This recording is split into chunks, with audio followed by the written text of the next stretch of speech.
Hello everyone! Nandito ulit tayo tayo sa Pulilan Bypass Road. Ito yung tulay. So, mahaba.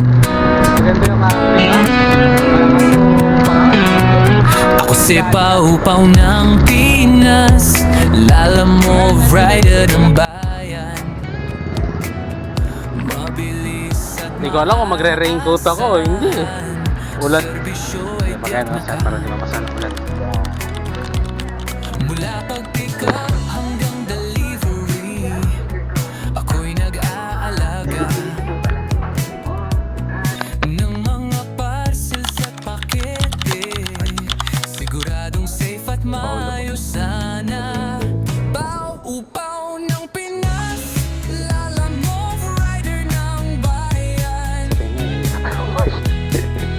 Mabilis at maayos. So ayun guys, nakapark tayo.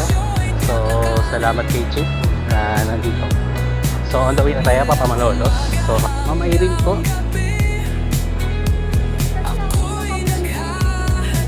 Naka-duty ma'am. ng mga parcels at pakete sa inyong mga kamay. Wait lang, picture lang. Helmet at gloves, ako'y handa na. Sir, sige na kami. Ang gabay para sa inyong 250. 273 nakasulat ma'am. moments. Ako'y naghahati ng serbisyo na may ngiti at may puso na busilak.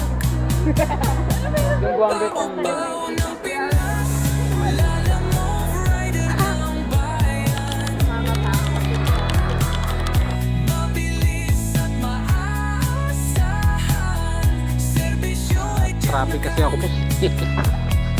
Bali, dalawang documents ko. umaga hanggang gabi, hanggang gabi ako'y naghahatid Check na lang po.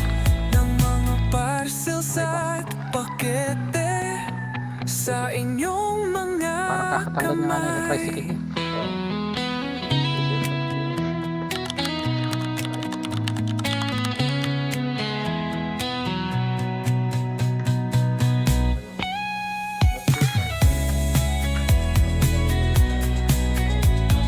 Nakapasok eh.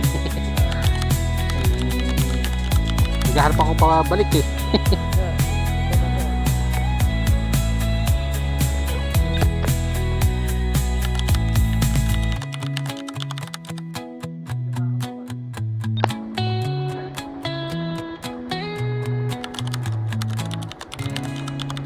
Lagi naman ako nag-vlog. Nalugi pa ako ng tuluyan. Sige, pisa ko. Okay na po. So, hello guys. This is Popo na friends. And nakarating tayo. Touch naman tayo sa balay. So, ayan. Bali.